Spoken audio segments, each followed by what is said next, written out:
Punjabi radio US ਸੁਣ ਰਹੇ ਸਾਰੇ ਸਰੋਤਿਆਂ ਨੂੰ ਬਲਵਿੰਦਰ ਕੌਰ ਵੱਲੋਂ ਪਿਆਰ ਭਰੀ ਸਤਿ ਸ਼੍ਰੀ ਅਕਾਲ। ਪ੍ਰੋਗਰਾਮ ਖਬਰ ਤੇ ਨਜ਼ਰ ਪ੍ਰੋਗਰਾਮ ਦੇ ਵਿੱਚ ਸਾਡੇ ਨਾਲ ਹੋਣਗੇ ਬਲਤੇਜ ਪੰਨੂ ਜੀ, ਦੱਸਣਗੇ ਭਾਰਤ ਵਿੱਚ ਪੰਜਾਬ ਦੇ ਵਿੱਚ ਕੀ ਕੁਛ ਵਾਪਰਿਆ। ਖਬਰਾਂ ਤੋਂ ਪਹਿਲਾਂ ਧੰਨਵਾਦ ਕਰਨਾ ਚਾਹੁੰਦੇ ਸਾਡੇ ਸਪਾਂਸਰ ਦਾ, ਜਿਨ੍ਹਾਂ ਨੇ ਇਸ ਪ੍ਰੋਗਰਾਮ ਨੂੰ ਸਪਾਂਸਰ ਕੀਤਾ, ਸਭ ਤੱਕ ਪਹੁੰਚਾਇਆ। ਖਾਲਸਾ ਇੰਸ਼ੋਰੈਂਸ ਏਜੰਸੀ ਸੈਨੋ ਜੀ 4082722500 ਫੋਨ ਨੰਬਰ।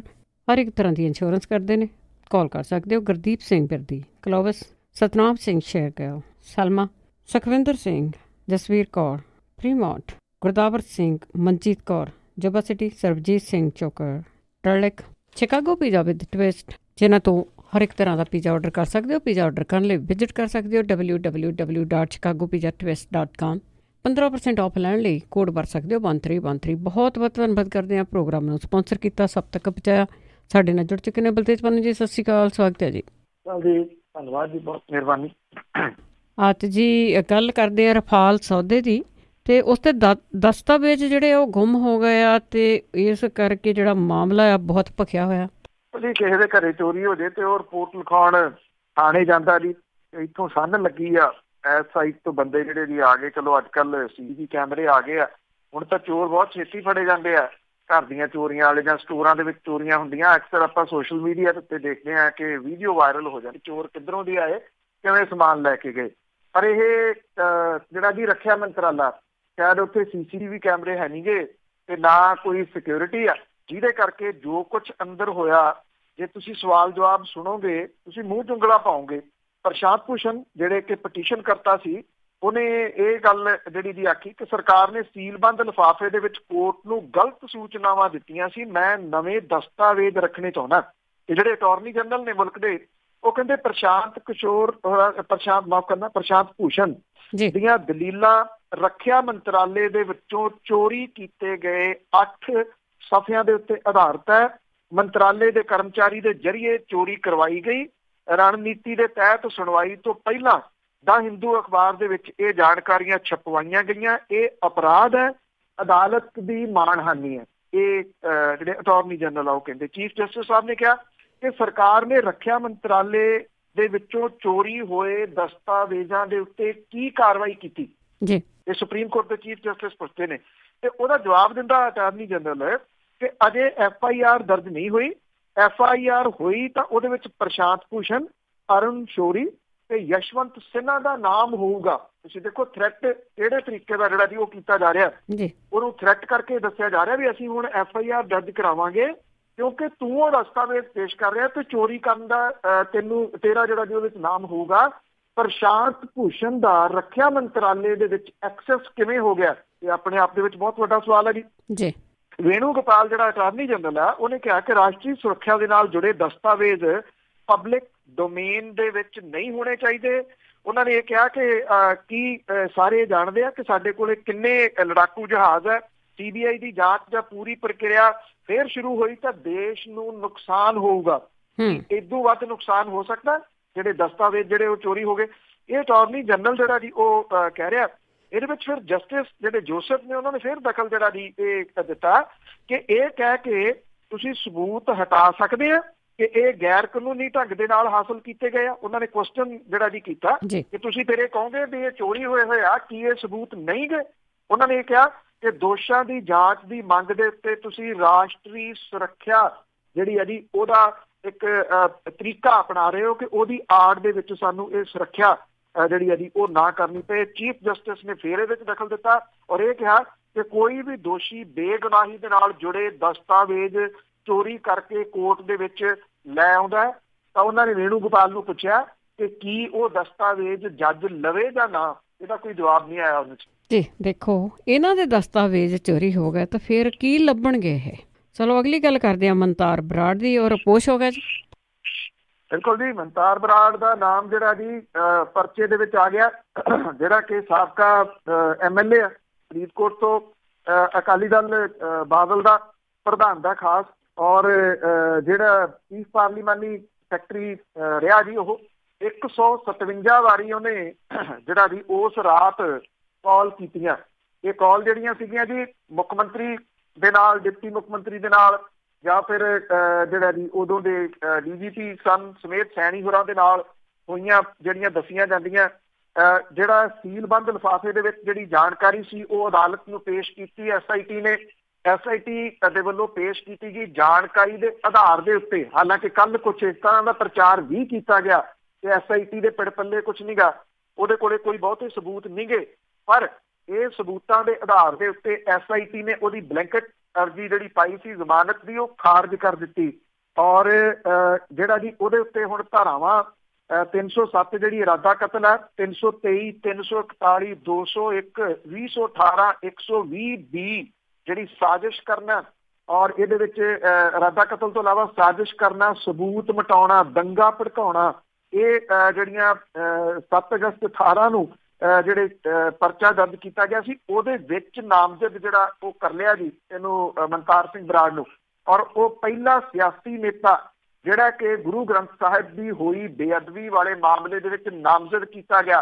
ਹੁਣ ਤੱਕ ਸਾਬਕਾ SSP ਚਰਨਜੀਤ ਸਿੰਘ ਸ਼ਰਮਾ ਤੇ IG ਪੰਜਾਬ ਪੁਲਿਸ ਦੇ ਉਮਰਾ ਨੰਗਲ ਤੋਂ ਇਲਾਵਾ ਕਈ ਜਿਹੜੇ ਜੀ ਉਹ ਨਾਮਜ਼ਦ ਕੀਤੇ ਗਿਆ। ਦੋ ਜਿਹੜਾ ਜਿਹਦੇ ਵਿੱਚ ਇੱਕ SP ਤੇ ਇੱਕ SHO ਜਿਹੜਾ ਜੀ ਉਹ ਕਿਉਂਕਿ ਉਹਨਾਂ ਕੋਲੇ ਉਹਨਾਂ ਨੂੰ ਅਗਾਊਂ ਜ਼ਮਾਨਤ ਮਿਲ ਗਈ ਸੀ, ਨਾਮਜ਼ਦ ਉਹ ਵੀ ਜਿਹੜੇ ਵੀ ਹੈਗੇ ਆ। ਹੁਣ ਇਹਨਾਂ ਨੂੰ ਲੈ ਕੇ ਜਿਹੜੀ ਸਾਰੀ ਜਾਂਚ ਆ SIT ਜਾਊਗੀ ਹਾਈ ਕੋਰਟ ਦੇ ਵਿੱਚ ਤਾਂ ਕਿ ਉਹਨਾਂ ਦੀ ਅਗਾਊਂ ਜ਼ਮਾਨਤ ਜਿਹੜੀ ਹੈ ਜੀ ਉਹ ਰੱਦ ਕਰਵਾਈ ਜਾ ਸਕੇ। ਅਕਾਲੀ ਦਲ ਕਹਿੰਦਾ ਕਿ ਸਾਜ਼ਿਸ਼ ਜਿਹੜੀ ਹੈ ਜੀ ਹੋ ਰਹੀ ਆ, ਮਨਤਾਰ ਸਿੰਘ ਬਰਾੜ ਨੂੰ ਪਰੇਸ਼ਾਨ ਕੀਤਾ ਜਾ ਰਿਹਾ। ਜਦੋਂ ਦਾ ਨਾਮਜ਼ਦ ਹੋ ਗਿਆ ਜੇ ਪਰੇਸ਼ਾਨ ਕੀਤਾ ਜਾ ਰਿਹਾ ਸੀ ਤੇ ਮੂਹਰੇ ਆਉਂਦਾ, ਪਰ ਉਹ ਕੱਲ ਦਾ ਜਿਹੜਾ ਜੀ ਉਹ ਰੂਪੋਸ਼ ਹੋ ਗਿਆ। ਹੁਣ ਪਤਾ ਨਹੀਂ ਲੱਗ ਰਿਹਾ ਕਿੱਥੇ ਆ। ਸ਼ਾਇਦ ਹਾਈ ਕੋਰਟ ਦੇ ਵਿੱਚ ਜਿਹੜਾ ਵੀ ਹਾਈ ਕੋਰਟ ਦਾ ਕਿਨਾਰਾ ਕਰੂਗਾ, ਉੱਥੇ ਜਾ ਕੇ ਉਹ ਆਪਣੀ ਜਿਹੜੀ ਅਰਜ਼ੀ ਆ ਉਹ ਲਾਊਗਾ। ਤੇ SIT ਆ ਉਹ ਇਹ ਕਹਿੰਦੀ ਆ ਕਿ ਸਾਡੀ ਜਿਹੜੀ ਜਾਂਚ ਹੈ ਉਹ ਲਗਭਗ ਜਿਹੜਾ ਜੀ ਉਹ ਆਖਰੀ ਪੜਾਅ ਵੱਲ ਨੂੰ ਤੇਜ਼ੀ ਦੇ ਨਾਲ ਜਾ ਰਹੀ ਹੈ ਜੀ। ਤੇ ਅੱਗੇ ਆਪਾਂ 에ਅਰ ਸਟ੍ਰਾਈਕ ਦੀ ਜੇ ਗੱਲ ਕਰੀਏ ਤਾਂ ਬਹੁਤ ਸਾਰੀਆਂ ਗੱਲਾਂ ਹੁੰਦੀਆਂ ਸੀ, ਆਹ ਹੋ ਗਿਆ, ਆਹ ਟੁੱਟ ਗਿਆ, ਭੱਜ ਗਿਆ, ਪਰ ਜਿਹੜੀਆਂ ਉੱਥੇ ਦੀਆਂ ਪਿਕਚਰਾਂ ਆ ਰਹੀਆਂ ਸੈਟੇਲਾਈਟ ਦੇ ਥਰੂ ਉਹ ਕੁਝ ਹੋਰ ਹੀ ਬੋਲਦੀਆਂ। ਇਹ ਐਕਚੁਅਲੀ ਜਿਹੜੀਆਂ ਰਾਈਟਰਸ ਹੈ ਜੀ ਜਿਹੜੀ ਇੱਕ ਇੰਟਰਨੈਸ਼ਨਲ ਲੈਵਲ ਦੇ ਉੱਤੇ ਖਬਰੀ ਏਜੰਸੀ ਹੈ ਜਿਹੜੀ ਉਹਦੇ ਵੱਲੋਂ ਜਿਹੜੀਆਂ ਦਿੱਤੀਆਂ ਗਈਆਂ ਉਪਗ੍ਰਹਿ ਦੀਆਂ ਤਸਵੀਰਾਂ ਨੇ ਜਿਹੜੀਆਂ ਉਹਨੇ ਉੱਤਰ ਪੱਛਮੀ ਪਾਕਿਸਤਾਨ ਦੇ ਵਿੱਚ ਜੈਸ਼ ਏ ਮੁਹੰਮਦ ਦੇ ਵੱਲੋਂ ਚਲਾਏ ਜਾਂਦੇ ਮਦਰਸੇ ਦੀਆਂ ਇਮਾਰਤਾਂ ਇਹਨਾਂ ਪਿਕਚਰਸ ਦੇ ਵਿੱਚ ਅਜੇ ਵੀ ਦਿਸ ਰਹੀਆਂ ਨੇ। ਜਦੋਂ ਕਿ ਇੱਥੇ ਦਾਅਵਾ ਇਹ ਕੀਤਾ ਗਿਆ ਸੀਗਾ ਕਿ ਇਹਨੇ ਜੰਗੀ ਜਹਾਜ਼ਾਂ ਨੇ ਇਸ ਜਗ੍ਹਾ ਦੇ ਉੱਤੇ ਚੱਲਦੇ ਇਸਲਾਮਿਕ ਗਰੁੱਪ ਦੇ ਟ੍ਰੇਨਿੰਗ ਕੈਂਪ ਨੂੰ ਤਬਾਹ ਕਰ ਦਿੱਤਾ ਸੀਗਾ। ਇਸ ਹਮਲੇ ਦੇ ਵਿੱਚ ਵੱਡੀ ਗਿਣਤੀ ਦੇ ਵਿੱਚ ਜਿਹੜੇ ਅੱਤਵਾਦੀ ਆ ਉਹ ਮਾਰੇ ਗਏ ਸੀਗੇ। ਸਾਨ ਫਰਾਂਸਿਸਕੋ ਦੇ ਆਧਾਰਿਤ ਇੱਕ ਜਿਹੜਾ ਜੀ ਪ੍ਰਾਈਵੇਟ ਉਪਗ੍ਰਹਿ ਆਪਰੇਟਰ ਹੈ ਪਲੈਨਟ ਲੈਬਸ, ਉਹਦੇ ਵੱਲੋਂ ਜਾਰੀ ਜਿਹੜੀਆਂ ਕੀਤੀਆਂ ਗਈਆਂ ਇਹ ਤਸਵੀਰਾਂ ਭਾਰਤੀ ਹਵਾਈ ਹਮਲੇ ਤੋਂ 6 ਦਿਨਾਂ ਬਾਅਦ 4 ਮਾਰਚ ਨੂੰ ਮਦਰਸੇ ਦੀਆਂ 6 ਇਮਾਰਤਾਂ ਖੜੀਆਂ ਦਿਸ ਰਹੀਆਂ ਨੇ। ਜਨਤਕ ਤੌਰ ਦੇ ਉੱਤੇ ਉਪਗ੍ਰਹਿ ਦੀਆਂ ਇੰਨੀਆਂ ਸਾਫ਼ ਤਸਵੀਰਾਂ ਮੌਜੂਦ ਨਹੀਂ ਸਨ, ਪਰ ਪਲੈਨਟ ਲੈਬ ਦੇ ਵੱਲੋਂ ਲਈਆਂ ਗਈਆਂ ਤਕਰੀਬਨ 72 ਸੈਂਟੀਮੀਟਰ ਦੀਆਂ ਉਪਗ੍ਰਹਿ ਦੀਆਂ ਇਹਨਾਂ ਤਸਵੀਰਾਂ ਦੇ ਵਿੱਚ ਇਹ ਇਮਾਰਤਾਂ ਖੜੀਆਂ ਸਾਫ਼ ਦਿਸ ਰਹੀਆਂ ਨੇ, ਜਿਨ੍ਹਾਂ ਨੂੰ ਭਾਰਤ ਸਰਕਾਰ ਨੇ ਤਬਾਹ ਕਰਨ ਦਾ ਦਾਅਵਾ ਕੀਤਾ ਸੀਗਾ। ਉਪਗ੍ਰਹਿ ਦੀ ਇਸ ਤਸਵੀਰ ਦੇ ਵਿੱਚ April 18 ਤੋਂ ਲੈ ਕੇ ਹੁਣ ਤੱਕ ਕੋਈ ਬਦਲਾਅ ਨਜ਼ਰ ਨਹੀਂ ਆਇਆ। ਇਮਾਰਤਾਂ ਦੀਆਂ ਛੱਤਾਂ ਦੇ ਵਿੱਚ ਨਾ ਛੇਕ ਹੈ ਨਾ ਝੁਲਸਣ ਦੇ ਨਿਸ਼ਾਨ ਨੇ। ਇਸ ਤੋਂ ਇਲਾਵਾ ਇਹਨਾਂ ਇਮਾਰਤਾਂ ਦੀਆਂ ਕੰਧਾਂ ਤੇ ਧੂਏ ਦੇ ਨਿਸ਼ਾਨ ਜਾਂ ਮਦਰਸੇ ਦੁਆਲੇ ਪੁੱਟੇ ਹੋਏ ਦਰਖਤਾਂ ਤੋਂ ਇਲਾਵਾ ਹਵਾਈ ਹਮਲੇ ਦੇ ਕੋਈ ਨਿਸ਼ਾਨ ਜਿਹੜੇ ਵੀ ਉਹ ਨਹੀਂ ਦਿਖਾਈ ਦੇ ਰਹੇ। ਜਿਹੜਾ ਸਰਕਾਰ ਦੇ ਵੱਲੋਂ ਬਿਆਨ ਜਾਰੀ ਕੀਤਾ ਗਿਆ ਸੀ ਉਹਦੇ ਤੋਂ 8-9 ਦਿਨ ਬਾਅਦ ਜਿਹੜਾ ਜੀ ਇਹ ਸਾਰਾ ਕੁਝ ਸਾਹਮਣੇ ਆਇਆ, ਪਰ ਜਿਹੜਾ ਬਿਆਨ ਸਰਕਾਰ ਦਾ ਸੀ ਉਹਦੇ ਵਿੱਚ ਇਹ ਦਾਅਵਾ ਕੀਤਾ ਗਿਆ ਸੀਗਾ ਕਿ ਖੈਬਰ ਪਖਤੂਨਖਵਾ ਖੇਤਰ ਦੇ ਵਿੱਚ ਪੈਂਦੇ ਬਾਲਾਕੋਟ ਤੇ ਜਾਬਾ ਨੇੜੇ ਮਦਰਸੇ ਵਾਲੀ ਥਾਂ ਨੂੰ ਭਾਰਤੀ ਜੰਗੀ ਜਹਾਜ਼ਾਂ ਨੇ ਹਮਲਾ ਕਰਕੇ ਜਿਹੜਾ ਜੀ ਉਹ ਤਬਾਹ ਕਰ ਦਿੱਤਾ ਸੀਗਾ। ਕਿਸੇ ਨੇ ਵੇਖਣੀਆਂ ਹੁਣ ਤੇ ਜਿਹੜੀਆਂ ਜੀ ਗੂਗਲ ਤੇ ਸਰਚ ਮਾਰ ਕੇ ਜਿਹੜਾ ਮੈਂ ਤੁਹਾਨੂੰ ਨਾਮ ਹੀ ਦੱਸਦਾ ਜੀ ਪਲੈਨਟ ਦਾ, ਉਹਨਾਂ ਦੇ ਜੇ ਤੁਸੀਂ ਪਾਓਗੇ ਤੇ ਇਹ ਤਸਵੀਰਾਂ ਜਿਹੜੀਆਂ ਜੀ ਉਹ ਜਨਤਕ ਹੋ ਗਈਆਂ ਨੇ। ਬੇਸ਼ੱਕ ਇਹਨੂੰ ਜਿਹੜਾ ਜੀ ਇੱਕ ਏਜੰਸੀ ਨੇ ਪਹਿਲਾਂ ਜਾਰੀ ਕੀਤਾ ਸੀਗਾ। ਪਹਿਲੀਆਂ ਤਸਵੀਰਾਂ ਤੇ ਮੌਜੂਦਾ ਜਿਹੜੀਆਂ ਤਸਵੀਰਾਂ ਉਹ ਦੋਨਾਂ ਦੇ ਵਿੱਚ ਫਰਕ ਜਿਹੜਾ ਜੀ ਉਹ ਖੁਦ ਵੇਖਿਆ ਜਾ ਸਕਦਾ ਕਿ ਕਿੰਨਾ ਉਹਨਾਂ ਦੇ ਵਿੱਚ ਫਰਕ ਹੈ। ਬਿਲਕੁਲ ਜੀ, ਹੁਣ ਤੇ ਹੋਰ ਹੀ ਜ਼ਮਾਨਾ ਆ ਕਿ ਝੂਠ ਨਹੀਂ ਬੋਲ ਸਕਦੇ, ਪਰ ਇਹਨਾਂ ਨੇ ਲੱਕ ਬੱਧਾ ਹੋਇਆ ਝੂਠ ਬੋਲਣ ਦੇ ਉੱਤੇ। ਤੇ ਅੱਗੇ ਗੱਲ ਕਰਦੇ ਹਾਂ ਸੁਖਪਾਲ ਸਿੰਘ ਖਹਿਰਾ ਦੀ ਕਸੂਤੇ ਫਸੇ। ਦੇਖੋ ਜੀ, ਕਈ ਵਾਰੀ ਬਹੁਤੀ ਸਪੀਚ ਜਿਹੜੀ ਆ ਉਹ ਭਾਰੀ ਪੈ ਜਾਂਦੀ ਹੈ। ਕੀਤਾ ਜਿਹੜਾ ਜੀ ਸਾਰਾ ਕੁਛ ਕਿਉਂ ਗਿਆ, ਸ਼ਾਇਦ ਲੱਗਦਾ ਤਾਂ ਇਹੀ ਆ ਕਿਸੇ ਤਰੀਕੇ ਨਾਲ MLA ਜੀ ਉਹ ਬਚ ਜਾਵੇ। ਉਹ ਬਚੀ ਰਹੇ ਵੀ ਜੇ ਲੋਕ ਸਭਾ ਚੋਣਾਂ ਤੋਂ ਕੁਝ ਨਾ ਪ੍ਰਾਪਤ ਹੋਇਆ, ਚਲੋ ਇੰਡੀਪੈਂਡੈਂਟ ਉਹ ਜਿਹੜੀ ਹੈ ਜੀ MLA-ਸ਼ਿਪ ਰਹੇ, TADA ਜਿਹੜੇ ਆ ਉਹ ਮਿਲਦੇ ਰਹਿਣ। ਇਸੇ ਕਰਕੇ ਜਦੋਂ ਪਾਰਟੀ ਦੀ ਮੁੱਢਲੀ ਮੈਂਬਰਸ਼ਿਪ ਤੋਂ ਅਸਤੀਫਾ ਦੇਤਾ ਸੀ ਤਾਂ MLA-ਸ਼ਿਪ ਤੋਂ ਅਸਤੀਫਾ ਨਹੀਂ ਸੀ ਦਿੱਤਾ। ਵਿਧਾਨ ਸਭਾ ਦੇ ਸਪੀਕਰ ਨੇ ਵਿਧਾਨ ਸਭਾ ਦੇ ਵਿੱਚ ਔਨ ਰਿਕਾਰਡ ਇਹ ਗੱਲ ਆਖੀ ਸੀ ਕਿ ਅਸੀਂ 2-3 ਨੋਟਿਸ ਭੇਜ ਚੁੱਕੇ ਹਾਂ, ਨੋਟਿਸ ਲੈਂਦੇ ਨਹੀਂ। ਉਹ ਉੱਥੋਂ ਲਾਹ ਜਿਹੜੀ ਜੀ ਉਹ ਹੋ ਜਾਂਦੀ ਹੈ ਕਿ ਨੋਟਿਸ ਕਿਹਾ ਸੀਗਾ ਕਿ ਨੋਟਿਸ ਉੱਥੇ ਜਿਹੜੇ ਬੰਦੇ ਕੰਮ ਕਰਦੇ ਆ ਉਹਨਾਂ ਨੂੰ ਇਹ ਕਿਹਾ ਗਿਆ ਕਿ ਕੋਈ ਨੋਟਿਸ ਜਿਹੜਾ ਉਹ ਲੈਣਾ ਨਹੀਂ। ਇਸੇ ਕਰਕੇ ਜਿਹੜਾ ਪਿਛਲਾ ਵਿਧਾਨ ਸਭਾ ਦਾ ਸੈਸ਼ਨ ਹੋਇਆ ਸੀ ਉਹਦੇ ਪੂਰੇ ਸੈਸ਼ਨ ਦੇ ਵਿੱਚ ਸੁਖਪਾਲ ਸਿੰਘ ਖਹਿਰਾ ਹੋਰੀ ਗਏ ਨਹੀਂ। ਉਹਦਾ ਵੀ ਰੀਜ਼ਨ ਹੁਣ ਜਿਹੜਾ ਜੀ ਇਹੀ ਲੱਗ ਰਿਹਾ, ਉਹਨਾਂ ਨੂੰ ਇਹ ਸੀਗਾ ਵੀ ਉੱਥੇ ਗਿਆ ਨੂੰ ਕਿਤੇ ਨੋਟਿਸ ਇਹ ਸਰਵ ਨਾ ਹੋ ਜੇ, ਤੇ ਜੇ ਨੋਟਿਸ ਸਰਵ ਹੁੰਦਾ ਤੇ ਇਹ ਸੀਟ ਖਾਲੀ ਹੋ ਜਾਣੀ, ਔਰ ਸੀਟ ਖਾਲੀ ਹੋਣ ਕਰਕੇ ਇਹਦੀ ਜਿਹੜੀ ਚੋਣ ਹੈ ਭੁਲੱਥ ਦੀ ਉਹ ਨਾਲ ਹੀ ਆ ਜਾਣੀ ਸੀ ਲੋਕ ਸਭਾ ਦੀ। ਉਹ ਨਾਲ ਨਾ ਆਵੇ ਵੀ ਫਿਰ ਕਿਹੜੇ ਪਾਸੇ ਜਿਹੜਾ ਜਾਵਾਂਗੇ, ਬਠਿੰਡੇ ਜਾਂ ਭੁਲੱਥ। ਉਹਦੇ ਕਰਕੇ ਇਹ ਸਾਰਾ ਕੁਝ ਜਿਹੜਾ ਜੀ ਉਹ ਲਮਕਾਇਆ ਗਿਆ। ਪਰ ਹੁਣ ਇੱਕ ਬਹੁਤ ਵੱਡਾ ਜਿਹੜਾ ਜੀ ਝੂਠ ਸਾਹਮਣੇ ਆ ਗਿਆ ਕਿ ਜਿਹੜੀ ਇਹਨਾਂ ਨੇ ਪਾਰਟੀ ਬਣਾਈ ਆ, ਜਿਹੜੀ ਪੰਜਾਬੀ ਏਕਤਾ ਪਾਰਟੀ ਪਹਿਲਾਂ ਨਾਂ ਸੀ, ਬਾਅਦ 'ਚ ਉਹਦਾ ਨਾਮ ਪੰਜਾਬ ਏਕਤਾ ਪਾਰਟੀ ਕਰਤਾ।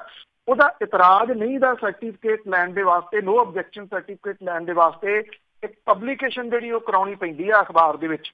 ਪਬਲੀਕੇਸ਼ਨ ਕਰਵਾਈ ਗਈ, ਪੰਜਾਬ ਦੀ ਖੁਦ ਮੁਖਤਿਆਰੀ ਮੰਗਦੇ ਪੰਜਾਬ ਦੀ ਕਿਸੇ ਅਖਬਾਰ ਦੇ ਵਿੱਚ ਇਹ ਪਬਲੀਕੇਸ਼ਨ ਨਹੀਂ ਕਰਵਾਈ ਗਈ। ਮੁੰਬਈ ਤੋਂ ਛਪਦੀ ਅਖਬਾਰ ਦੀ ਹਿੰਦੂ, ਉਹਦੇ ਵਿੱਚ ਜਿਹੜੀ ਹੈ ਜੀ ਇਹ ਪਬਲੀਕੇਸ਼ਨ ਕਰਵਾਈ ਗਈ। ਜਿਹੜੀ ਇਹ ਪਬਲੀਕੇਸ਼ਨ ਕਰਵਾਈ ਗਈ ਇਹ 19 ਫਰਵਰੀ ਨੂੰ ਜਿਹੜਾ ਜੀ ਇਸ਼ਤਿਹਾਰ ਦਿੱਤਾ ਗਿਆ। 19 ਮਾਰਚ ਤੱਕ ਨੋ ਆਬਜੈਕਸ਼ਨ ਦੇ ਜਿਹੜਾ ਮੰਗਿਆ ਗਿਆ ਜੀ, ਨੋ ਆਬਜੈਕਸ਼ਨ ਮੰਗਿਆ ਵੀ ਕਿਸੇ ਨੂੰ ਕੋਈ ਇਹਦੇ ਉੱਤੇ ਇਤਰਾਜ਼ ਹੈ ਤੇ ਉਹ ਦੱਸ ਦੇ। ਇਹਦੇ ਵਿੱਚ ਜਿਹੜਾ ਪ੍ਰਧਾਨ ਦੱਸਿਆ ਗਿਆ, ਜਿਹੜਾ ਇਸ਼ਤਿਹਾਰ ਹੈ ਜੀ ਉਹਦੀ ਕਾਪੀ ਮੇਰੇ ਕੋਲ ਵੀ ਮੌਜੂਦ ਹੈ। ਸਨਕਦੀਪ ਸਿੰਘ ਸੰਧੂ ਇਹਦਾ ਜਿਹੜਾ ਜੀ ਪ੍ਰਧਾਨ ਦੱਸਿਆ ਗਿਆ, ਜਿਹੜਾ ਕਦੀ ਐਕਟਿਵ ਨਹੀਂ ਬਹੁਤਾ ਜ਼ਿਆਦਾ ਜਿਹੜਾ ਉਹ ਸਾਹਮਣੇ ਆਇਆ।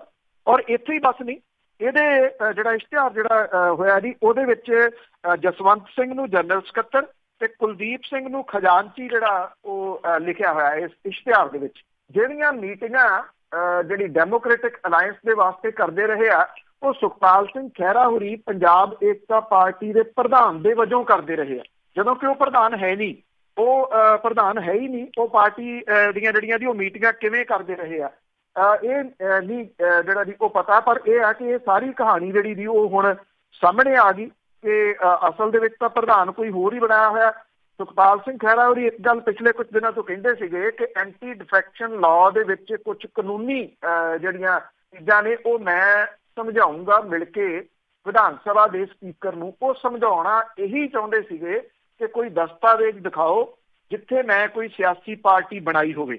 ਹੁਣ ਉਹ ਕਿਉਂਕਿ ਦਸਤਾਵੇਜ਼ ਹੈ ਨਹੀਂ, ਉਹਨਾਂ ਨੇ ਕੋਈ ਸਿਆਸੀ ਪਾਰਟੀ ਬਣਾਈ ਹੋਈ ਨਹੀਂ। ਜਿਹੜੀ ਸਿਆਸੀ ਪਾਰਟੀ ਬਣਾਈ ਆ ਉਹਦੇ ਵਿੱਚ ਕਿਸੇ ਹੋਰ ਬੰਦੇ ਦਾ ਨਾਮ ਜਿਹੜਾ ਜੀ ਉਹ ਪ੍ਰਧਾਨਗੀ ਦੇ ਵਜੋਂ ਦੇ ਦਿੱਤਾ।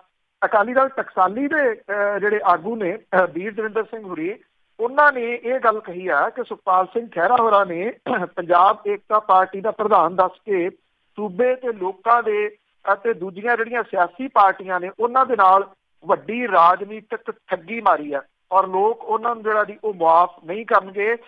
ਵੀਰ ਦਵਿੰਦਰ ਸਿੰਘ ਉਹਨਾਂ ਨੇ ਚੋਣ ਕਮਿਸ਼ਨ ਤੋਂ ਮੰਗ ਕੀਤੀ ਆ ਕਿ ਉਹਨਾਂ ਦੇ ਖਿਲਾਫ ਤੁਰੰਤ ਜਿਹੜਾ ਜੀ ਫੌਜਦਾਰੀ ਕੇਸ ਦਰਜ ਕੀਤਾ ਜਾਵੇ।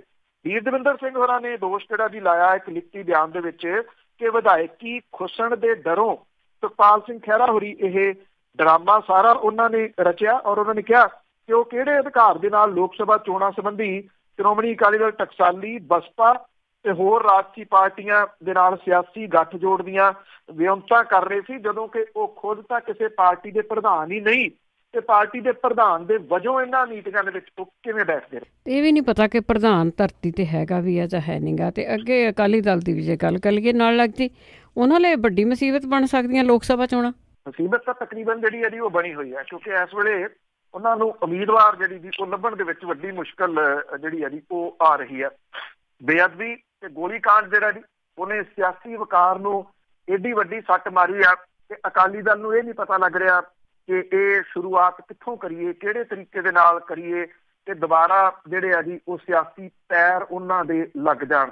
ਇੱਕ ਦਹਾਕਾ ਪੰਜਾਬ ਦੇ ਉੱਤੇ ਕਾਬਜ਼ ਰਹਿਣ ਤੋਂ ਬਾਅਦ ਮੌਜੂਦਾ ਸਮੇਂ ਦੇ ਵਿੱਚ ਅਕਾਲੀ ਦਲ ਬਾਦਲ ਦੀ ਜਿਹੜੀ ਸਿਆਸੀ ਜ਼ਮੀਨ ਆ ਜੀ ਉਹ ਖਿਸਕੀ ਪਈ ਆ। ਸ਼ਾਇਦ ਇਹ ਕਿਹਾ ਜਾਂਦਾ ਕਿ ਉਹਨਾਂ ਦੇ ਸਭ ਤੋਂ ਮਾੜਾ ਸਮਾਂ ਜਿਹੜਾ ਜੀ ਇਸ ਵੇਲੇ ਚੱਲ ਰਿਹਾ ਔਰ ਸਭ ਤੋਂ ਵੱਡੇ ਰਾਜਸੀ ਇਮਤਿਹਾਨ ਦੇ ਵਿੱਚੋਂ ਉਹਨਾਂ ਨੂੰ ਲੰਘਣਾ ਪੈ ਰਿਹਾ। ਅਕਾਲੀ ਭਾਜਪਾ ਗੱਠਜੋੜ ਤਾਂ ਉਹਨਾਂ ਨੇ ਕਿਸੇ ਤਰੀਕੇ ਦੇ ਨਾਲ ਜਿਹੜਾ ਜੀ ਉਹ ਕਾਇਮ ਰੱਖ ਲਿਆ, ਪਰ ਇਹ ਆਪਣੇ ਆਪ ਨੂੰ ਪੰਥਕ ਪਾਰਟੀ ਅਖਵਾਉਂਦੀ ਅਕਾਲੀ ਦਲ ਜਿਹੜੀ ਹੈ ਜੀ, ਉਹਦੇ ਵਾਸਤੇ ਵੱਡੀ ਮੁਸੀਬਤ ਇਹ ਬਣ ਗਈਆਂ ਲੋਕ ਸਭਾ ਦੀਆਂ ਚੋਣਾਂ, ਕਿਉਂਕਿ ਉਹਦੀ ਕਾਰਗੁਜ਼ਾਰੀ ਦੇ ਉੱਤੇ ਜਿਹੜਾ ਜੀ ਸਾਰਾ ਪ੍ਰਸ਼ਨ ਚਿੰਨ੍ਹ ਲੱਗੂਗਾ।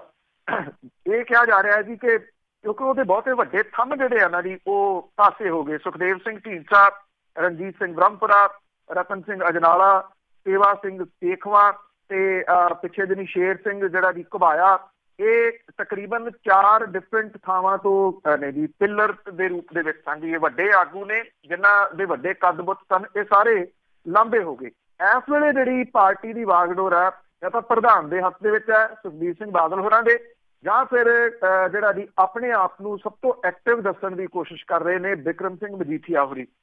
ਅਕਾਲੀ ਦਲ ਦੀ ਅੰਦਰਲੀ ਖਾਨਾ ਜੰਗੀ ਜਿਹੜੀ ਹੈ ਜੀ ਉਹ ਕਿਹੋ ਜਿਹੀ ਆ ਉਹ ਸਭ ਨੂੰ ਜਿਹੜਾ ਜੀ ਉਹ ਪਤਾ। ਇਸ ਵੇਲੇ ਜਿਹੜੇ ਹਾਲਾਤ ਇਹ ਨੇ ਕਿ ਇੱਕ ਸੀਟ ਕਿਹੜੀ ਆ ਜਿਹੜੀ ਕੱਢੀ ਜਾਵੇ। ਉਹ ਬਠਿੰਡੇ ਦੇ ਉੱਤੇ ਜ਼ੋਰ ਜਿਹੜਾ ਜੀ ਉਹ ਲੱਗ ਰਿਹਾ ਕਿ ਕਿਸੇ ਤਰੀਕੇ ਨਾਲ ਹਰਸਿਮਰਤ ਕੌਰ ਬਾਦਲ ਦੀ ਸੀਟ ਜਿਤਾਈ ਜਾ ਸਕੇ। ਤਾਂਹੀਓ ਕਦੇ ਫਿਰੋਜ਼ਪੁਰ ਵੱਲ ਨੂੰ ਕਦੇ ਬਠਿੰਡੇ ਵੱਲ ਨੂੰ ਜਿਹੜਾ ਜੀ ਉਹ ਜਾਂਦੇ ਨੇ। ਇਸ ਵੇਲੇ ਜਿਹੜਾ ਜੀ ਕਿਸੇ ਪ੍ਰਭਾਵਸ਼ਾਲੀ ਨੇਤਾ ਦੀ ਉਡੀਕ ਹੈ ਅਕਾਲੀ ਦਲ ਨੂੰ, ਤੇ ਉਹਨੂੰ ਜਿਹੜਾ ਜੀ ਕਮ ਸੇ ਕਮ ਜਿਹੜੇ ਉਮੀਦਵਾਰ ਹੀ ਲੱਭ ਜਾਣ। ਖਡੂਰ ਸਾਹਿਬ ਤੋਂ ਜਗੀਰ ਕੌਰ ਹੋਰਾਂ ਨੂੰ ਉਮੀਦਵਾਰ ਜਿਹੜਾ ਜੀ ਉਹ ਲਿਆਂਦਾ ਜਾ ਰਿਹਾ ਜਿਹੜੇ ਸੰਭਾਵੀ ਰੂਪ ਦੇ ਵਿੱਚ। ਲੁਧਿਆਣੇ ਤੋਂ ਸ਼ਰਨਜੀਤ ਸਿੰਘ ਢਿੱਲੋਂ ਨੂੰ, ਫਤਿਹਗੜ੍ਹ ਸਾਹਿਬ ਤੋਂ ਬਿਕਰਮਜੀਤ ਸਿੰਘ ਖਾਲਸਾ ਜਾਂ ਨਿਰਮਲ ਸਿੰਘ ਹੋਰਾਂ ਨੂੰ, ਔਰ ਪਟਿਆਲੇ ਤੋਂ ਸੁਰਜੀਤ ਰਖੜਾ ਇਹਨੂੰ ਲਿਆਂਦਾ ਜਾ ਰਿਹਾ ਜੀ। ਸੁਰਜੀਤ ਰਖੜਾ ਹੋਰਾਂ ਜਿਨ੍ਹਾਂ ਦੀ ਅਗਵਾਈ ਦੇ ਵਿੱਚ ਪਿਛਲੇ ਦਿਨੀ ਪਟਿਆਲੇ ਦੀ ਜੇਲ੍ਹ ਦੇ ਵਿੱਚ ਬਹੁਤੀ ਜਿਹੜੀ ਕੋਰ ਕਮੇਟੀ ਮੀਟਿੰਗ ਹੋਈ ਸੀਗੀ ਉਮਰਾ ਨੰਗਲ ਹੋਰਾਂ ਦੇ ਨਾਲ ਜਿਹੜੀ ਦੀ, ਉਹਨਾਂ ਨੂੰ ਇੱਥੋਂ ਜਿਹੜਾ ਜੀ ਉਹ ਲਿਆਂਦਾ ਜਾ ਰਿਹਾ। ਔਰ ਇਹ ਕਿਹਾ ਜਾ ਰਿਹਾ ਬਹੁਤੇ ਜਿਹੜੇ ਭੱਜ ਰਹੇ ਆ ਪਰਮਿੰਦਰ ਸਿੰਘ ਜਿਹੜੇ ਢੀਂਡਸਾ ਨੇ ਉਹਨਾਂ ਨੂੰ ਚੋਣ ਲੜਾਉਣ ਦੇ ਵਾਸਤੇ ਕਿਹਾ ਜਾ ਰਿਹਾ, ਪਰ ਉਹ ਚੋਣ ਉਮੀਦਵਾਰ ਬਣਨ ਦੇ ਵਾਸਤੇ ਤਿਆਰ ਨਹੀਂ, ਕਿਉਂਕਿ ਸੁਖਦੇਵ ਸਿੰਘ ਢੀਂਡਸਾ ਹੋਰਾਂ ਨੇ ਕਿਹਾ ਕਿ ਅਸੀਂ ਜਿਹੜਾ ਜੀ ਇਹ ਚੋਣਾਂ ਇਸ ਵਾਰੀ ਉਹਨਾਂ ਦੇ ਪਰਿਵਾਰ ਦੇ ਕਿਸੇ ਨੇ ਲੜਨੀਆਂ ਨਹੀਂ। ਇਸ ਵੇਲੇ ਇਹ ਕਿਹਾ ਜਾ ਰਿਹਾ ਕਿ ਵਕਾਰ ਦਾ ਸਵਾਲ ਬਣੀ ਹਰਸਿਮਰਤ ਕੌਰ ਬਾਦਲ ਦੀ ਜਿਹੜੀ ਇਲੈਕਸ਼ਨ ਹੈ ਉਹਦੇ ਉੱਤੇ ਸਾਰੀ ਤਾਕਤ ਅਕਾਲੀ ਦਲ ਝੋਂਕੂਗਾ ਕਿ ਕਿਸੇ ਤਰੀਕੇ ਨਾਲ ਇੱਕ ਸੀਟ ਜਿਹੜੀ ਆ ਉਹ ਪੰਜਾਬ ਦੇ ਵਿੱਚੋਂ ਬਚਾਈ ਜਾ ਸਕੇ। ਜੇ ਉਹ ਹਰਸਿਮਰਤ ਕੌਰ ਬਾਦਲ ਹੋਰਾਂ ਵਾਲੀ ਸੀਟ ਬਚਾ ਲੈਂਦੇ ਆ ਤਾਂ ਉਹਨੂੰ ਇਹ ਲੱਗਦਾ ਕਿ ਅੱਗੋਂ ਫਿਰ ਜਿਹੜਾ ਜੀ ਗਾਂਹ ਤੁਰ ਸਕਦਾ, ਪਰ ਏਡਾ ਸੌਖਾ ਨਹੀਂ ਰਹੂਗਾ ਹਰਸਿਮਰਤ ਕੌਰ ਬਾਦਲ ਹੋਰਾਂ ਦੀ ਵੀ ਜਿਹੜੀ ਜੀ ਇਹ ਸੀਟ ਬਚਣੀ। ਤੇ ਅੱਗੇ ਹਾਈ ਕੋਰਟ ਦੇ ਦਖਲ ਤੇ ਕਿਸਾਨਾਂ ਨੇ ਰੇਲਵੇ ਲਾਈਨ ਨੂੰ ਖਾਲੀ ਕੀਤਾ। ਕਿਉਂਕਿ 5 ਦਿਨ ਤੋਂ ਰੇਲਵੇ ਲਾਈਨ ਦੇ ਉੱਤੇ ਬੈਠੇ ਜਿਹੜੇ ਕਿਸਾਨ ਸੀਗੇ ਜੀ, ਦੇਖੋ ਜਿਹੜੀਆਂ ਦਲੀਲਾਂ ਹਾਈ ਕੋਰਟ ਦੇ ਚੀਫ ਜਸਟਿਸ ਨੇ ਦਿੱਤੀਆਂ ਇਹ ਸਿਆਣਪ ਹੈ ਇਹ ਕਿਸਾਨਾਂ ਦੀ, ਕਿਉਂਕਿ ਕਿਸਾਨ ਇੱਕ ਉਹ ਲੋਕ ਨੇ ਜੀ ਜਿਹੜੇ ਆਪਣਾ ਢਿੱਡ ਜਿਹੜਾ ਜੀ ਭੁੱਖਾ ਰੱਖ ਕੇ ਮੁਲਕ ਦਾ ਢਿੱਡ ਭਰਦੇ ਆ। ਇੱਥੇ ਵੀ ਉਹਨਾਂ ਦੀ ਸਿਆਣਪ ਦੇਖੋ ਤੁਸੀਂ ਕਿ ਅੰਮ੍ਰਿਤਸਰ ਦਿੱਲੀ ਮੁੱਖ ਰੇਲ ਮਾਰਗ 5 ਦਿਨ ਤੋਂ ਜਾਮ ਸੀਗਾ ਜੀ, ਸਾਰਾ ਕੁਝ ਰੁਕਿਆ ਪਿਆ ਸੀਗਾ।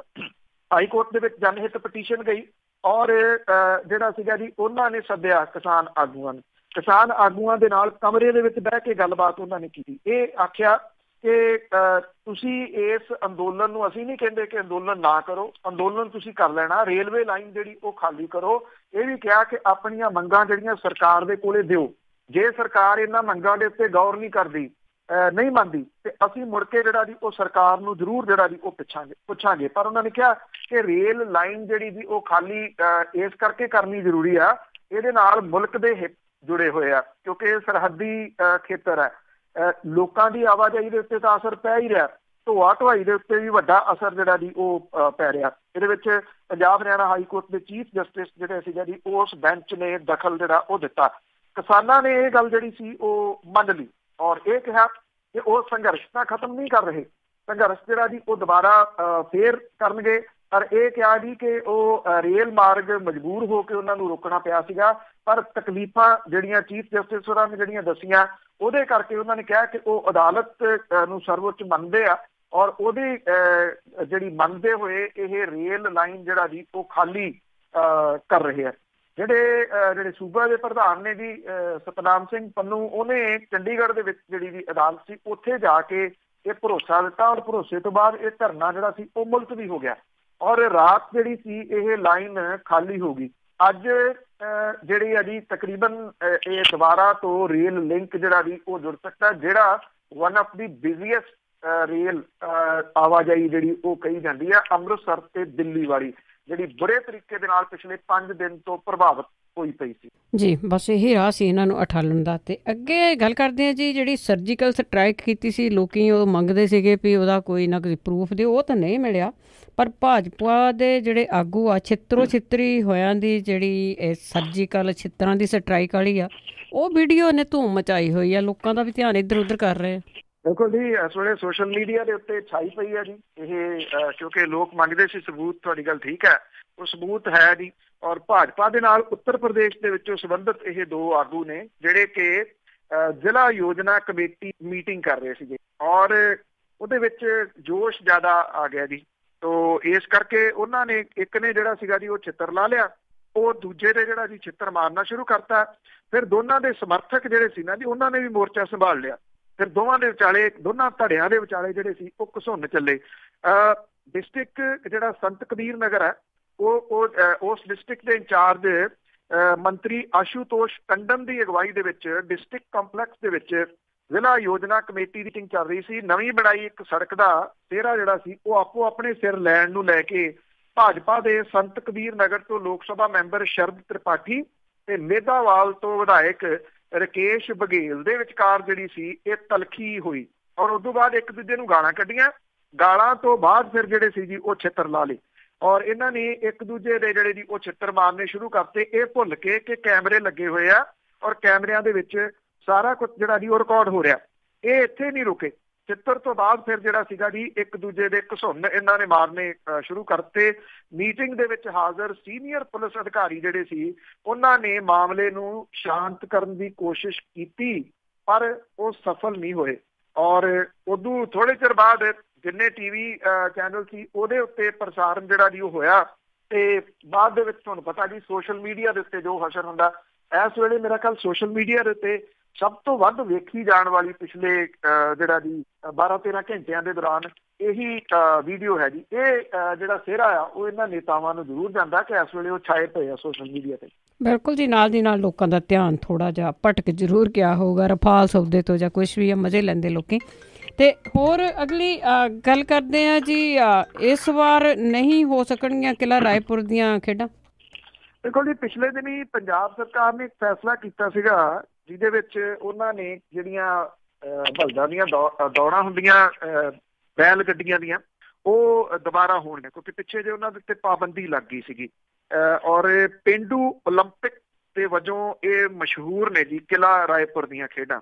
ਕਿਲ੍ਹਾ ਰਾਏਪੁਰ ਦੇ ਵਿੱਚ ਨਹੀਂ, ਲੁਧਿਆਣਾ ਡਿਸਟ੍ਰਿਕਟ 'ਚ ਨਹੀਂ, ਪੰਜਾਬ 'ਚ ਨਹੀਂ, ਬਲਕਿ ਪੂਰੇ ਮੁਲਕ 'ਚ ਔਰ ਪੂਰੀ ਦੁਨੀਆ ਦੇ ਵਿੱਚ ਜਿਹੜਾ ਜੀ ਇਹਨਾਂ ਖੇਡਾਂ ਦਾ ਚਰਚਾ ਹੁੰਦਾ। ਪਰ ਇਹ ਇਸ ਵਾਰੀ ਖੇਡਾਂ ਨਹੀਂ ਹੋਣਗੀਆਂ ਜੀ, ਔਰ ਖੇਡਾਂ ਵਾਲੀ ਥਾਂ ਤੇ ਜ਼ਮੀਨੀ ਵਿਵਾਦ ਪੈਦਾ ਹੋਣ ਕਰਕੇ ਇਹ ਰੱਦ ਕਰ ਦਿੱਤੀਆਂ ਗਈਆਂ ਜੀ। ਜ਼ਮੀਨੀ ਵਿਵਾਦ ਅਦਾਲਤ ਦੇ ਵਿੱਚ ਚੱਲ ਰਿਹਾ ਸੀਗਾ, ਜਿਹੜਾ ਕਿ ਸਾਬਕਾ ਕਰਨਲ ਸੁਰਿੰਦਰ ਸਿੰਘ ਨੇ ਜਿੱਤ ਲਿਆ। ਕਰਨਲ ਸੁਰਿੰਦਰ ਸਿੰਘ ਦਾ ਇਹ ਕਹਿਣਾ ਹੈ ਕਿ ਹੁਣ ਅਗਲੇ ਸਾਲ ਤੋਂ ਖੇਡਾਂ ਸਪੋਰਟ ਸੁਸਾਇਟੀ ਪੱਤੀ ਸੁਹਾਵਿਆਂ ਦੇ ਵੱਲੋਂ ਕਰਵਾਈਆਂ ਜਾਣਗੀਆਂ। ਇਸ ਵਾਰ 8 ਮਾਰਚ ਨੂੰ ਕਿਲ੍ਹਾ ਰਾਏਪੁਰ ਖੇਡਾਂ ਵਾਲੀ ਥਾਂ ਦੇ ਉੱਤੇ ਸਿਰਫ ਅਖੰਡ ਪਾਠ ਜਿਹੜਾ ਜੀ ਉਹ ਰਖਾਇਆ ਜਾਊਗਾ। ਕਿਲ੍ਹਾ ਰਾਏਪੁਰ ਦੇ ਵਿੱਚ ਪਿਛਲੇ ਲੰਮੇ ਸਮੇਂ ਤੋਂ ਗਰੇਵਾਲ ਸਪੋਰਟ ਅਕੈਡਮੀ ਦੇ ਵੱਲੋਂ ਇਹ ਖੇਡ ਮੇਲਾ ਕਰਵਾਇਆ ਜਾਂਦਾ ਸੀਗਾ, ਜਿਹਦਾ ਕੁਝ ਸਮੇਂ ਤੋਂ ਖੇਡਾਂ ਵਾਲੀ ਥਾਂ ਨੂੰ ਲੈ ਕੇ ਸਪੋਰਟ ਸੁਸਾਇਟੀ ਪੱਤੀ ਸੁਹਾਵਿਆਂ ਦੇ ਨਾਲ ਅਦਾਲਤ 'ਚ ਕੇਸ ਚੱਲ ਰਿਹਾ ਸੀਗਾ। ਸੁਰਿੰਦਰ ਸਿੰਘ ਨੇ ਇਹ ਕਿਹਾ ਜੀ ਕਿ ਖੇਡ ਮੇਲਾ ਕਰਾਉਣ ਵਾਲੀ ਜ਼ਮੀਨ ਉਹਨਾਂ ਦੀ ਸੀ ਤੇ ਉਹਦਾ ਅਦਾਲਤ ਦੇ ਵਿੱਚ ਕੇਸ ਚੱਲ ਰਿਹਾ ਸੀਗਾ। ਉਹਨੇ ਦੋਸ਼ ਇਹ ਲਾਇਆ ਕਿ ਇਦੋਂ ਪਹਿਲਾਂ ਖੇਡ ਮੇਲਾ ਕਰਾਉਣ ਵਾਲੀ ਐਸੋਸੀਏਸ਼ਨ ਨੇ 7 ਏਕੜ ਥਾਂ ਦੇ ਉੱਤੇ ਕਬਜ਼ਾ ਕਰ ਲਿਆ ਸੀਗਾ, ਔਰ ਇਹਦਾ ਪਤਾ ਲੱਗਣ ਦੇ ਤੇ ਉਹਨਾਂ ਨੇ 97 ਦੇ ਵਿੱਚ ਲੁਧਿਆਣੇ ਦੀ ਅਦਾਲਤ ਦੇ ਵਿੱਚ ਕੇਸ ਦਾਇਰ ਕੀਤਾ ਸੀ, ਜਿਹਦਾ ਫੈਸਲਾ ਉਹਨਾਂ ਦੇ ਹੱਕ ਦੇ ਵਿੱਚ ਆਇਆ। ਕੁਛ ਵੀ ਆ ਜੀ, ਅਦਾਲਤੀ ਕੇਸ ਆਪਣੀ ਜਗ੍ਹਾ ਦੇ ਉੱਤੇ ਆ, ਇਹਨਾਂ ਧਿਰਾਂ ਦੀ ਲੜਾਈ ਜਿਹੜੀ ਜੀ ਉਹ ਆਪਣੀ ਜਗ੍ਹਾ ਦੇ ਉੱਤੇ ਆ। ਜੇ ਜਿਵੇਂ ਲੋਕ ਜਿਹੜੇ ਜੀ ਉਹ ਇਹਨਾਂ ਖੇਡਾਂ ਦੇ ਵਾਸਤੇ ਜਿਹੜਾ ਜੀ ਉਹ ਜਾਂਦੇ ਆ, ਤੇ ਕਮ ਸੇ ਕਮ ਇਸ ਤਰ੍ਹਾਂ ਨਹੀਂ ਸੀ ਹੋਣਾ ਚਾਹੀਦਾ ਜੀ। ਮਿਲ ਮਿਲਾ ਕੇ ਕੇਸ ਜਿਹਨੇ ਵੀ ਜਿੱਤ ਲਿਆ, ਕਮ ਸੇ ਕਮ ਐਤਕੀ ਖੇਡਾਂ ਹੋ ਲੈਣ ਦਿੰਦੇ, ਫਿਰ ਇਹ ਕਰ ਲੈਂਦੇ ਕਿ ਹੁਣ ਕੇਸ ਸਾਡੇ ਹੱਕ 'ਚ ਹੋ ਗਿਆ, ਅਗਲੀ ਵਾਰੀ ਹੋਰ ਜਗ੍ਹਾ ਦੇ ਉੱਤੇ ਜਿਹੜਾ ਜੀ ਉਹ ਹੋਣਗੀਆਂ। ਇੱਕ ਪਾਸੇ ਤਾਂ ਲੋਕਾਂ ਨੇ ਇਸ ਪੱਖੋਂ ਜਿਹੜੀ ਜੀ ਖੁਸ਼ੀ ਮਨਾਈ ਸੀ ਵੀ ਚਲੋ ਐਤਕੀ ਬੈਲ ਗੱਡੀਆਂ ਦੀਆਂ ਦੌੜਾਂ ਜਿਹੜੀਆਂ ਕਿ ਮੇਨ ਅਟਰੈਕਸ਼ਨ ਆ ਇਹਨਾਂ ਖੇਡਾਂ ਦੀ, ਉਹਨਾਂ ਨੂੰ ਪਰਮਿਸ਼ਨ ਮਿਲ ਗਈ ਆ। ਪਰ ਹੁਣ ਆਹ ਜਿਹੜੀ ਦੀ ਖਬਰ ਆ ਗਈ ਕਿ ਇਸ ਵਾਰੀ ਕਿਲ੍ਹਾ ਰਾਏਪੁਰ ਦੀਆਂ ਖੇਡਾਂ ਨਹੀਂ ਹੋਣ। ਵਾਕਈ ਲੋਕ ਬਹੁਤ ਖੁਸ਼ ਸੀ। ਬਹੁਤ ਬਹੁਤ ਧੰਨਵਾਦ ਬਲਤੇਜ ਪੰਨੂ ਜੀ। ਮਿਹਰਬਾਨੀ, ਧੰਨਵਾਦ ਜੀ, ਸਤਿ ਸ਼੍ਰੀ ਅਕਾਲ। ਸਤਿ ਸ਼੍ਰੀ ਅਕਾਲ ਜੀ। ਤੇ ਸਰੋਤੇ ਹੋਏ ਸਨ ਬਲਤੇਜ ਪੰਨੂ ਜੀ, ਸਾਡੇ ਨਾਲ ਜੁੜਦੇ ਨੇ, ਕਰਦੇ ਨੇ ਖਬਰਾਂ। ਇਸੇ ਦੇ ਨਾਲ ਸਾਡਾ ਅੱਜ ਦਾ ਬੁਲਟਨ ਇੱਥੇ ਹੀ ਸਮਾਪਤ। ਬਲਵਿੰਦਰ ਕੌਰ ਵੱਲੋਂ ਆਪ ਸਭ ਨੂੰ ਹੀ ਪਿਆਰ ਭਰੀ ਸਤਿ ਸ਼੍ਰੀ ਅਕਾਲ।